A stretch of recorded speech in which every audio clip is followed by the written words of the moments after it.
आज हम पढ़ेंगे भाई कोलाइडी कणों पर आवेश का कारण। ये जो कोलाइडी कण है, कोलाइडी कणों पर आवेश का कारण।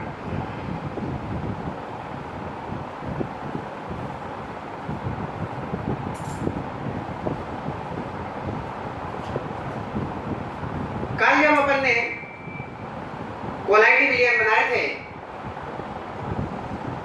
तो वहां हमने देखा था कि फेरिक हाइड्रोक्साइड के कोलाइडी कणों पर धनावेश और आर्सेनिक सल्फाइड के कोलाइडी कणों पर ऋणावेश उपस्थित था। सवाल ये उठता है कि इन कोलाइडी कणों पर आवेश कैसे उत्पन्न होता है। इन कोलाइडी कणों पर आवेश कैसे उत्पन्न होता है, इसको समझने के लिए हमें ये देखना होगा इनको कोलाइडी विलयन किस तरह से बनते हैं। जैसे एक एग्जांपल दे रहे हैं अपन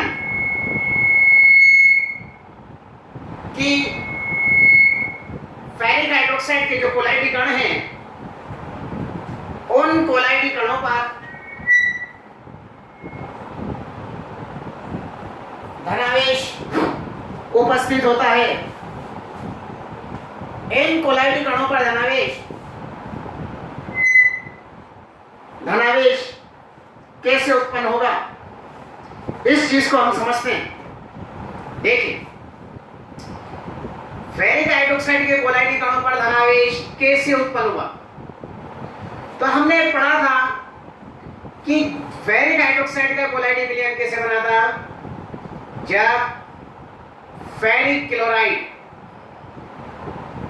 देखिए ये फेरिक क्लोराइड का हमने जलावरण किया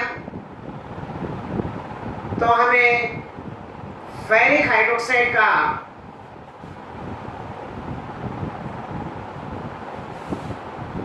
कोलाइडी विलयन प्राप्त हुआ।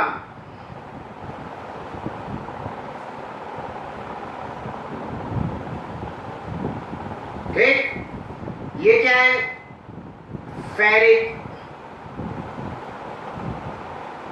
क्लोराइड। यहां देखिए एक पात्र है,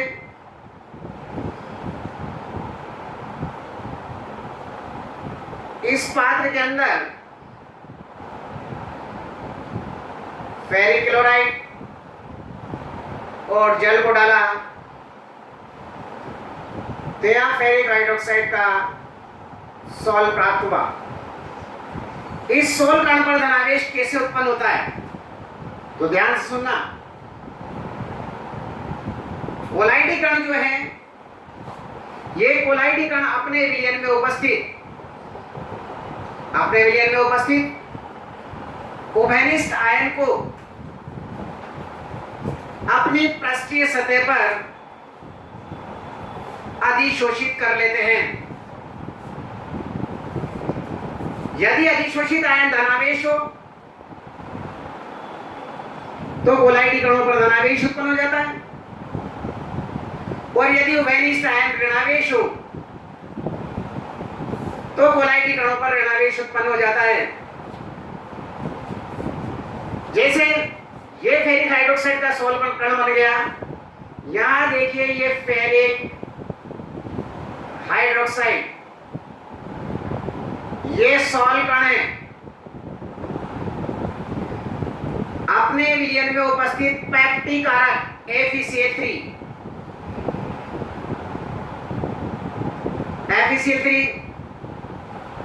पैक्टी कारक, इसका उभयनिष्ठ आयन कौन सा है, जो दोनों है। उभयनिष्ठ आयन मतलब जो दोनों में कॉमन आयन हो। कौन सा कॉमन आयन है, Fe+3, इसमें भी Fe, इसमें भी Fe। तो ये इस उभयनिष्ठ आयन को अपनी पृष्ठीय सतह पर अधिशोषित कर लेता है।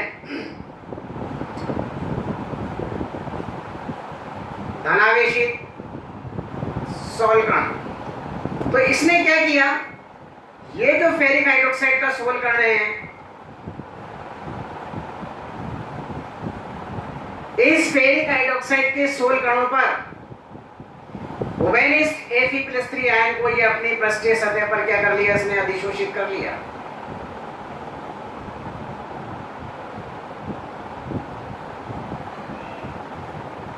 Fe+3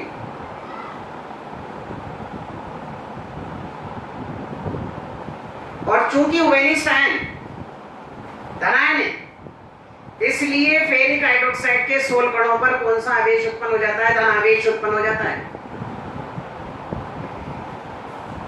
इस स्तर को हम कहते हैं प्राथमिक वैद्युत स्तर, और इस प्राथमिक वैद्युत स्तर के कारण कोलाइडी कणों पर आवेश उत्पन्न हो जाता है। तो कोलाइडी विलयनों पर आवेश कैसे, कोलाइडी कणों पर आवेश कैसे आता है, तो आपको जवाब देना होगा कि कोलाइडी कण अपने विलयन में उपस्थित ओवेनिस्ट आयनों को अपनी पृष्ठीय सतह पर अधिशोषित कर लेते हैं। जैसे यहां देखिए, ये पेप्टिकारक ओवेनिस्ट आयन Fe आयन है, ये फेरिक हाइड्रोक्साइड के सोल के जो कण हैं, ये Fe+3 आयन को अपनी पृष्ठीय सतह पर क्या कर लेते हैं, अधिशोषित कर लेते हैं और एक प्राथमिक वैद्युत स्तर का निर्माण कर लेते हैं। और चूंकि प्राथमिक वैद्युत स्तर पर धनावेश उपस्थित है, इसलिए कोलाइडी कणों पर धनावेश उत्पन्न हो जाता है। क्लियर हो गई बात? यहां एक बात और समझनी है कि कोलाइडी विलयन उदासीन होते हैं। विलयन उदासीन क्यों होते हैं, इसको भी समझ लीजिए इसके साथ साथ। अब ये जो धनाभिषिक्त कोलाइडी कण है, ये धनाभिषिक्त कोलाइडी कण जो बनाए हैं ओवेनिस्ट आयन, ये धनावेशित सोल कण, ये क्या करता है, विलयन में उपस्थित शेष आयन है, कौन सा आयन है, Cl आयन, विलयन में उपस्थित शेष आयन को अपनी पृष्ठीय सतह पर अधिशोषित कर लेते हैं। इस आयन को क्या करेगा, अपनी पृष्ठीय सतह पर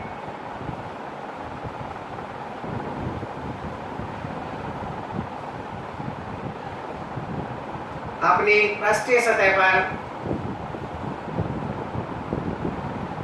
अधिशोषित कर लेते हैं। ये कोलाइडी विलयन, जिस पर आवेश की मात्रा प्राथमिक वैद्युत स्तर पर उपस्थित आवेश की मात्रा के बराबर लेकिन विपरीत होती है, इसलिए कोलाइडी विलयन उदासीन होते हैं। यानी कि ये जो है आपका, ये जो प्राथमिक वैद्युत स्तर है, इस प्राथमिक वैद्युत स्तर पर ये Fe, ये +3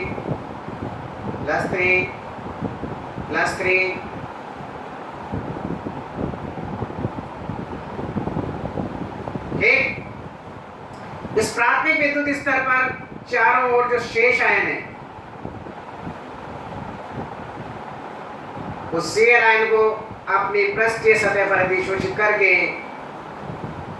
एक द्वितीयक, ये द्वितीयक वैद्युत स्तर है, इस द्वितीयक वैद्युत स्तर का निर्माण कर लेता है, जिस पर आवेश की मात्रा प्राथमिक वैद्युत स्तर पर उपस्थित आवेश की मात्रा के बराबर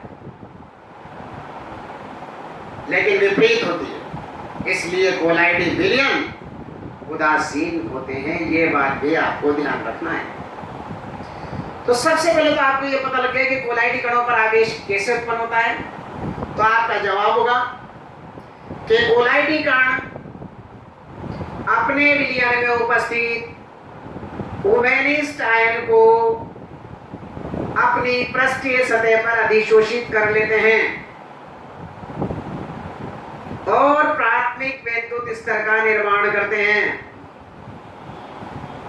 यदि उभयनिष्ठ आयन धन आयन है तो कोलाइडी कणों पर धनावेश उत्पन्न हो जाता है, और यदि उभयनिष्ठ आयन ऋणायन है तो कोलाइडी कणों पर ऋणावेश उत्पन्न हो जाता है। लेकिन कोलाइडी विलयन विद्युत उदासीन होते हैं, क्यों? तो आगे आप बता सकते हैं कि कोलाइडी विलयन में उपस्थित शेष आयन को आवेशित कोलाइडी कण अपने चारों ओर एक और विद्युत स्तर का निर्माण कर लेते हैं, जिस पर आवेश की मात्रा प्राथमिक विद्युत स्तर पर उपस्थित आवेश की मात्रा के बराबर लेकिन विपरीत होती है। इसलिए कोलाइडी विलयन उदासीन होते हैं। तो ये शेष बचा है, ये धनावेशित कोलाइडी कण एक और द्वितीयक विद्युत स्तर का निर्माण कर लेते हैं, Cl आयन को अपनी पृष्ठीय सतह पर ये एकत्रित कर लेते हैं, जिस पर आवेश की मात्रा एक दूसरे के बराबर लेकिन विपरीत होती है। इसलिए कोलाइडी विलयन कैसे होते हैं? उदासीन होते हैं। क्लियर? तो ये आवेश इस पेप्टी कारक पर निर्भर करता है कि ये पेप्टी कारक में उभयनिष्ठ आयन कौन सा है, उसी के आधार पर हम कोलाइडी कणों पर उपस्थित आवेश की समझ सकते हैं। जैसे आर्सेनिक सल्फाइड है, आर्सेनिक सल्फाइड के कोलाइडी कणों पर ऋणावेश होता है और आर्सेनिक सल्फाइड का कोलाइडी विलयन उदासीन होता है। तो दोनों को समझेंगे। तो सबसे पहले आर्सेनिक सल्फाइड के कोलाइडी कणों पर ऋणावेश कैसे उत्पन्न होगा?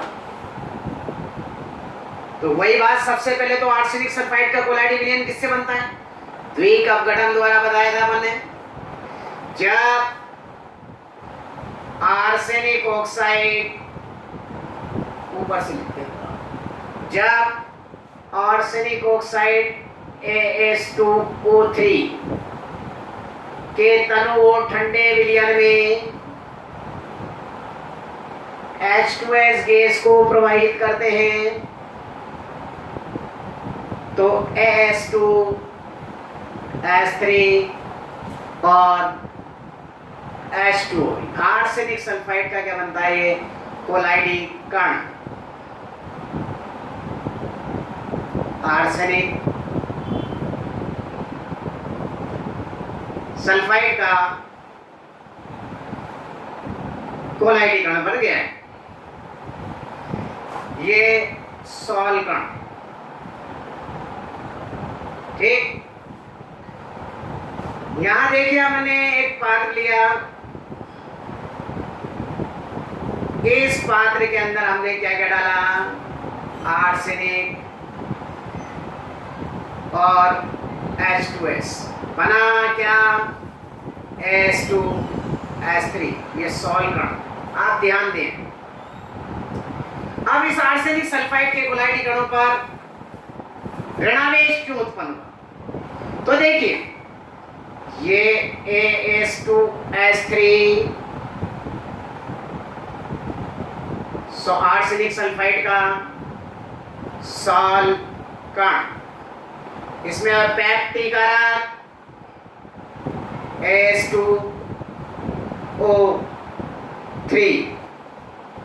H2S, इसमें देखिए उभयनिष्ठ आयन कौन सा है? सल्फाइड है। तो ये क्या करेगा? AS2S3 की पृष्ठीय सतह पर उभयनिष्ठ आयन सल्फाइड है, सल्फाइड आयनों को अपनी पृष्ठीय सतह पर अधिशोषित कर लेगा और शेष आयन क्या हो जाएगा? ये शेष आयन विलयन में उपस्थित ये शेष आयन, और ये क्या हो गया? ऋणावेशित सॉल कण। तो इसने क्या किया? ये जो आर्सेनिक सल्फाइड का सोल कण है, इसने अपने विलयन में पैक्टिक कारक के उभयनिष्ठ आयन को अपनी पृष्ठीय सतह पर क्या कर लिया, अधिशोषित कर लिया।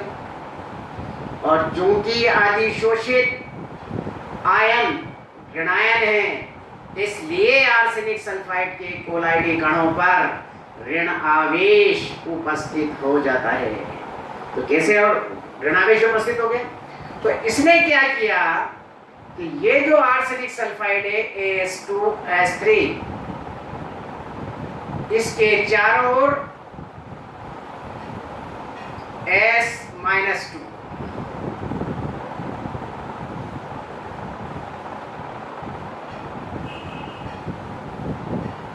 और ये प्राथमिक वैद्युत स्तर का निर्माण कर लिया। और चूंकि प्राथमिक वैद्युत स्तर पर ऋणावेश है, इसलिए आर्सेनिक सल्फाइड के कोलाइडी कणों पर ऋणावेश उत्पन्न हो जाता है। अगर इसको थोड़ा सा और आगे बढ़ा ले हम, क्या आर्सेनिक सल्फाइड का कोलाइडी विलयन उदासीन होता है, क्यों? तो उदासीनता का कारण में आप शेष ही बताएंगे। ये क्या था, AS2S3, ये सोल धन ऋणावेशित सोल कण S-2, ये क्या करता है, ऋणावेशित सोल कण। अपने विलयन में शेष बचा आयन कौन सा है, विलयन में उपस्थित शेष आयन। शेष आयन को क्या करेगा, ये एक और S2S3, ये क्या बना देगा, द्वितीय वैद्युत स्तर, जिस पर आवेश की मात्रा एक दूसरे के बराबर लेकिन विपरीत होती है। इसलिए कोलाइडी विलयन कैसा होता है, उदासीन। यानी कि ये जो प्राथमिक वैद्युत स्तर है, ये शेष बचे आयन को, ये देखो H+,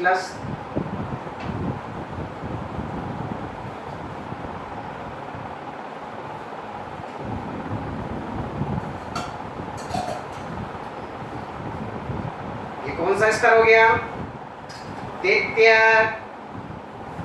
वैद्युत स्तर। और इस द्वितीय वैद्युत स्तर पर आवेश की मात्रा प्राथमिक वैद्युत स्तर पर उपस्थित आवेश की मात्रा के बराबर एवं विपरीत होती है। इसलिए कोलाइडी विलयन विद्युत उदासीन होते हैं। जवाब अब आपको मिल गया होगा कि कोलाइडी कणों पर आवेश का कारण क्या होता है। तो आपका जवाब होगा कि कोलाइडी कण अपने विलयन में उपस्थित उभयनिष्ठ पैक्टी कारक के उभयनिष्ठ आयन को अपनी पृष्ठीय सतह पर अधिशोषित कर लेते हैं। और पृष्ठीय सतह पर अधिशोषित आयन यदि ऋणायन है तो कोलाइडी कणों पर ऋणावेश उत्पन्न हो जाता है, और यदि धनायन है तो कोलाइडी कणों पर धनावेश उत्पन्न हो जाता है। ये समझ में आ गई होगी बात। इसी तरह से एक और एग्जांपल अपन ले सकते हैं। जैसे एक और एग्जांपल लेते हैं अपन, सिल्वर आयोडाइड AgI।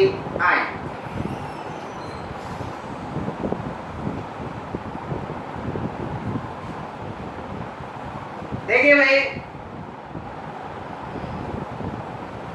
एक में तो पैक्टी कारक है सिल्वर नाइट्रेट,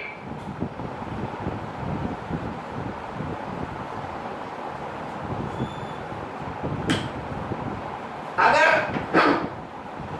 पैक्टी कारक सिल्वर नाइट्रेट लें तो उभयनिष्ठ आयन कौन सा होगा, Ag। ये क्या करेगा, उभयनिष्ठ आयन कौन सा आ गया, Ag। अपनी पृष्ठीय सतह पर इन दोनों में से कौन से आयन को अधिशोषित करेगा, तो AgI का ये जो विलयन है इस पर धनावेशित कोलाइडी कण हो जाएगा। इसका मतलब ये हुआ कि ये AgI का सोल है, AgI के जो सोल कण हैं ये अपने विलयन में उपस्थित उबेनिस्ट Ag प्लस आयन को अपनी पृष्ठीय सतह पर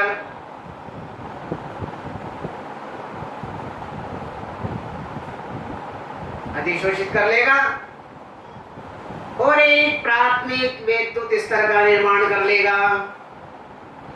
और चूंकि प्राथमिक विद्युत स्तर पर उभयनिष्ठ आयन Ag प्लस आयन है, इसलिए कोलाइडी कणों पर धनावेश उत्पन्न हो जाएगा। यदि हम इसी सोल कण में, इसी कोलाइडी विलयन में AgI में पोटेशियम आयोडाइड विद्युत अपघट्य लें तो इसमें उभयनिष्ठ आयन कौन सा होगा? I होगा। तो कोलाइडी कणों पर कौन सा आवेश होगा? ऋणावेश। ऋणावेश। इसमें उभयनिष्ठ आयन Ag था जो कि धनायन है, इसमें उभयनिष्ठ आयन I है प्राप्ति कारक। तो इस AgI के कोलाइडी विलयन पर कौन सा आवेश होगा भाई? माइनस आवेश होगा। इसलिए इस प्रकार के कोलाइडी कण ऋणावेशित हो गए। प्राथमिक विद्युत स्तर, और प्राथमिक विद्युत स्तर पर आवेश की मात्रा क्या है भाई? ऋणायन है। इसलिए इन कोलाइडी कणों पर कौन सा आवेश होगा? ऋणावेश होगा। तो अब अच्छे आप सरल आपके समझ में आ गई होगी कि कोलाइडी कण, ये कोलाइडी कण अपने विलयन में उपस्थित, ये भी विलयन है, ये भी विलयन है। अगर AgNO3 है तो ये पेप्टिक कारक, अगर पोटेशियम आयोडाइड लें तो ये पेप्टिक कारक कहलाएगा। तो कह रहा है कि कोलाइडी कण अपने विलयन में उपस्थित उभयनिष्ठ आयन को अपनी पृष्ठीय सतह पर अधिशोषित कर लेते हैं। और यदि अधिशोषित आयन धनायन है तो कोलाइडी कणों पर धनावेश उपस्थित होगा, और यदि उभयनिष्ठ आयन ऋणायन है तो कोलाइडी कणों पर ऋणावेश उत्पन्न हो जाएगा।